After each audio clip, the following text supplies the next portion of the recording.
Refugee stories have continued to dominate the news this past year. The Refugee Reporting Award, sponsored by the British Red Cross, was again the most subscribed category. The award encourages accurate and fair reporting on refugee and asylum seeker issues. These are the nominees.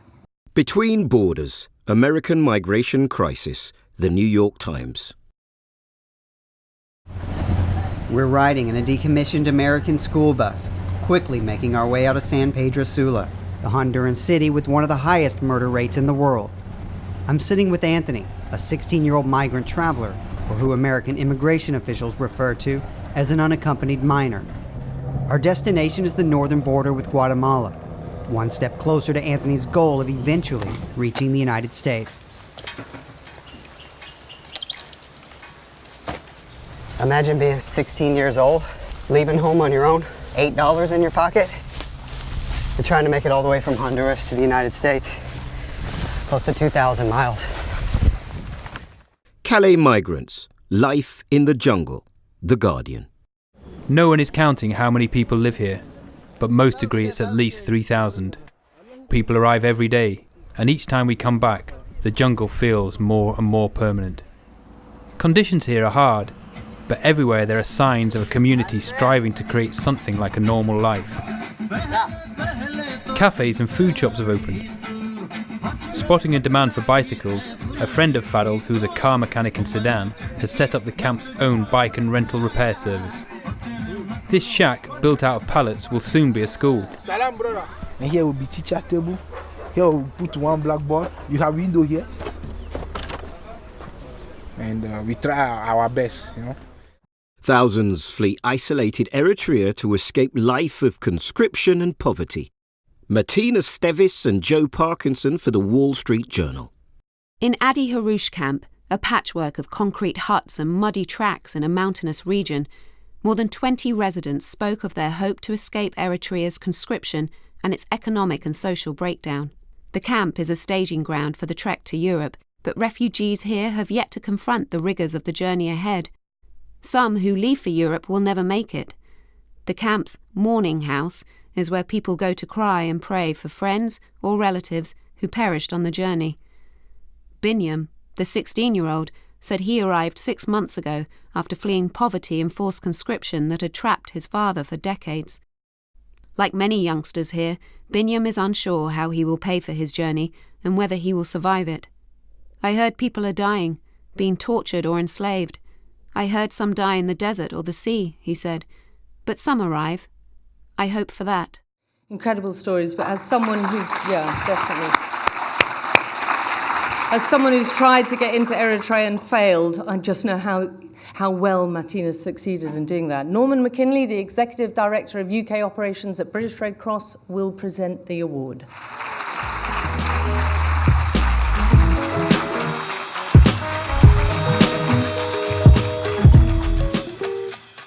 The plight of refugees and asylum seekers is without doubt the issue of our time. We continue to see a huge rise in the number of people forced to leave their homes because of conflict and persecution, risking their lives on perilous journeys to seek sanctuary. Many then face discrimination in their countries of arrival, a further challenge as they try to regain a sense of normality over their lives. The British Red Cross is one of the world's leading humanitarian organisations. We have a proud history of working with refugees around the world. We're also the largest service provider for refugees and asylum seekers in the UK. Our volunteers and staff provide essential support to help people adjust to life in new communities. We believe it's incredibly important to recognise the role that media reporting plays on how the public receive and treat refugees and asylum seekers. With the numbers of people being forced to flee their homes at an all-time high, this is a crucial time to profile reporting that tells truthful, insightful, and personal stories that help to encourage empathy, compassion, and humanitarian values. And the winner is Thousands Flee Isolated Eritrea to Escape Life of Conscription and Poverty.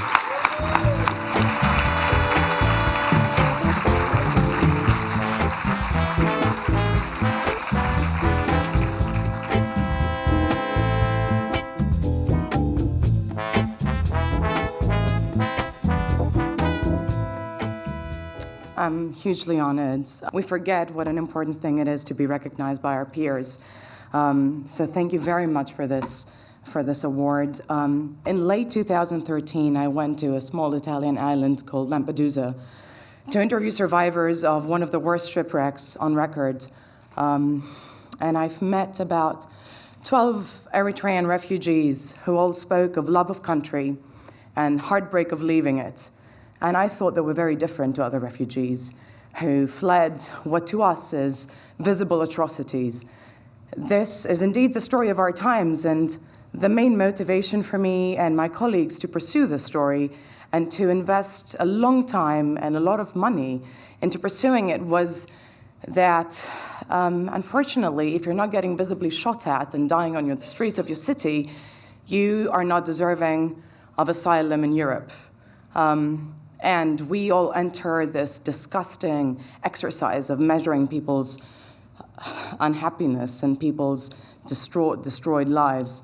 The fascinating thing about Eritrea is that it is a country full of incredibly proud, incredibly capable people who have been deliberately kept from the promise of life for many, many years. This is for them. And I hope that other organizations and other great colleagues out there, many of them freelancers in Africa, will benefit from financial support and editorial support from organizations to pursue these stories. I'm very grateful for this. Thank you.